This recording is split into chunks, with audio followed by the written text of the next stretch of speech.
Karthik Deepa serial April 28 எபிசோடுக்கான review தாங்க இந்த வீடியோல நம்ம இன்னைக்கு பார்க்க போறோம். எபிசோட ஸ்டார்ட் பண்றதுக்கு முன்னாடி இந்த வீடியோவை மறக்காம லைக் பண்ணிக்கோங்க. உங்களுடைய ஒவ்வொரு லைக்ஸும் அடுத்த வீடியோ போடுறதுக்கு எங்களுக்கு கொஞ்சம் இன்ட்ரெஸ்டிங்காகவும் மோட்டிவேஷனாகவும் இருக்கும். எபிசோட் எப்படி ஸ்டார்ட் ஆகுதுன்னா, நம்ம தீபா சொல்றாங்க, சார் அடுத்தடுத்து நம்ம வீட்டுல பிரச்சனை நடந்துகிட்டே இருக்கு, இதுக்கெல்லாம் என்ன பண்றது அப்படின்னு. அப்ப கார்த்தி சொல்றாரு, தீபா ஃபர்ஸ்ட் அந்த ரியா பத்தின உண்மைகளை நம்ம கண்டுபிடிக்கணும். அப்பதான் அந்த ரியாவை இந்த வீட்டை விட்டு துரத்த முடியும். ஆனந்த் கிட்ட அந்த ரியாவை பத்தி ப்ரூவ் பண்ணிட்டு அப்படின்னு.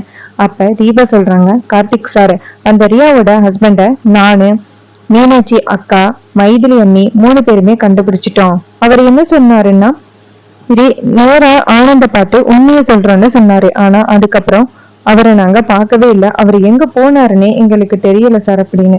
இதை கேட்டுட்டு கார்த்தி சொல்றாரு, அவருடைய நம்பர் என்கிட்ட இருக்கு, நான் கால் பண்ணி கேக்குறேன் அப்படின்னு சொல்லிட்டு கார்த்தி நேரா அந்த ரியாவோட ஹஸ்பண்டுக்கு கால் பண்றாங்க. அப்ப அவரு கேக்குறாரு, என்ன வேணும் உங்களுக்கு அப்படின்னு. அப்ப கார்த்தி சொல்றாரு, இது மாதிரி உங்களுடைய ஒய்ஃப் மனைவி எங்க வீட்டுலதான் வந்து கல்யாணம் பண்ணி இருக்காங்க, இது மாதிரி அவங்களால எங்க வீட்டுல நிறைய பிரச்சனைகள் வருது, நீங்க கொஞ்சம் உதவி பண்ணீங்கன்னா எங்க வீட்டுல நடக்கிற பிரச்சனைய தடுக்கலாம் அப்படின்னு கார்த்தி சொல்றாரு. அதுக்கு அவரை சொல்றாரு, இங்க பாருங்க, நான் வேணா வந்து சொல்றேன், ஆனா அதுக்கப்புறம் என்னை அந்த ரியா உயிரோடவே விடமாட்டா அப்படின்னு. அதுக்கு கார்த்தி சொல்றாரு, உங்களுக்கு எந்த பிரச்சனையும் இல்லாம பாத்துக்கிறதுக்கு நான் தயார் அப்படின்னு. இதை கேட்டுட்டு அந்த ரியா சொன்னதே சொல்றாரு அவரு. இது மாதிரி அந்த ரியா என்னை ஒரு நாள் நேரடியா பார்த்துட்டு என்ன சொன்னான்னா, என்னைக்காவது ஒரு நாள் ஆனந்த வந்து மீட் பண்ணா என்னை கொலை பண்ணிடுவேன்னு சொன்னா, அதான் சார் எனக்கு பயமா இருக்கு அப்படின்னு. அப்ப கார்த்தி சொல்றாரு, உங்களுக்கு எதுவும் ஆகாம நான் பாத்துக்கிறேன் அப்படின்னு. இதை கேட்டுட்டு அந்த கார்த்தியும் சொன்னதை கேட்டுட்டு அந்த ரியாவோட ஹஸ்பண்டும் சரி சார், அப்ப நான் நேரடியா வந்து உண்மையை சொல்றேன் அப்படின்னு சொல்றாரு. இன்னொரு பக்கம் நம்ம மீனாட்சி அபிராமிகிட்ட சொல்றாங்க, அத்தை என்னன்னு தெரியல, காலையில இருந்து ஒரே தலை சுத்தலா இருக்கு அப்படின்னு. அதுக்கு அபிராமி சொல்றாங்க, ஒருவேளை ஏதாவது ஃபுட் பாய்சன் ஆயிருக்கும் மீனாட்சி அப்படின்னு. அப்ப மீனாட்சி சொல்றாங்க, ஆமாத்த அதான் நானும் நினைக்கிறேன் அப்படின்னு சொல்றாங்க. அப்ப திடீர்னு மீனாட்சி வாமிட் பண்ண ஆரம்பிக்கிறாங்க. இதை பார்த்துட்டு நம்ம அபிராமி ஷாக் ஆகுறாங்க. நம்ம மீனாட்சி மயக்கம் மட்டும் கீழே விழுக்கிறாங்க.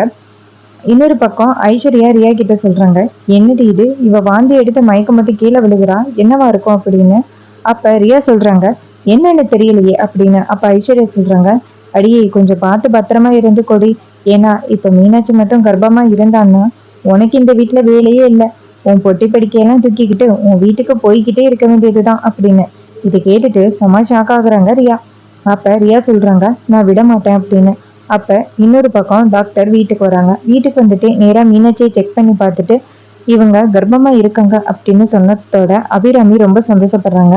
டாக்டர் என்ன சொல்றீங்க அப்படின்னு. அப்ப டாக்டர் சொல்றாங்க, ஆமா மீனாட்சி இப்ப கர்ப்பமா இருக்காங்க, 3 மாசம் அப்படின்னு. இதை கேட்டுட்டு ரியா செம ஷாக் ஆகுறாங்க. ஐஸ்வர்யா ரியா கிட்ட சொல்றாங்க, அடியே இன்னைக்கு தாண்டி நீ இந்த வீட்டுல இருக்க போற கடைசி நாள் அப்படின்னு. இதை கேட்டுட்டு ரியா சொல்றாங்க, விட மாட்டேன், அந்த ஆனந்த் வந்ததோட இவளை நான் வீட்டை விட்டு துரத்தி அடிச்சிடுவேன் அப்படின்னு சொல்றாங்க.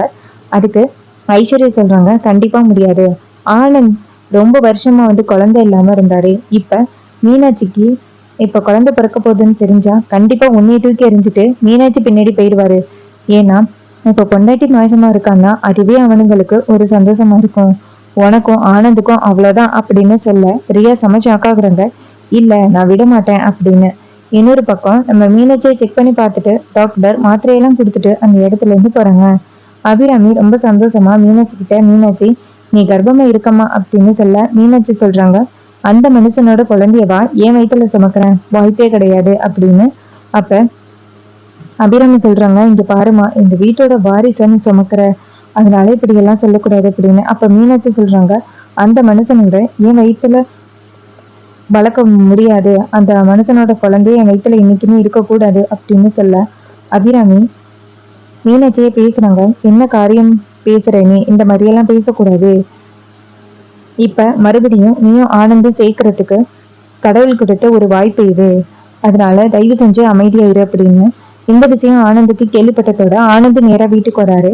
நேரா மீனாட்சியை பார்த்து, மீனாட்சி டாக்டர் எது சொல்லிட்டு போனாங்களாம்ல அப்படின்னு சொல்ல மீனாட்சி சொல்றாங்க, அதை வச்சு என்னை நெருங்கலாம்னு நினைக்காதிய, தயவு செஞ்சு போங்க அப்படின்னு. அப்ப ஆனந்த் சொல்றாரு, இங்க பாரு மீனாட்சி, இது நம்ம குழந்தை அப்படின்னு சொல்ல நம்ம மீனாட்சி சண்டை போடுறாங்க. மரியாதையை இந்த இடத்த விட்டு போங்க அப்படின்னு. ஆனந்தும் மீனாட்சியும் ஒண்ணு சேர்ந்ததை பார்த்துட்டு ரியா செம ஷாக் ஆகுறாங்க. என்னடா இது, உடனேயே ஆனந்த் மீனாட்சி பக்கம் சாஞ்சிட்டானே அப்படி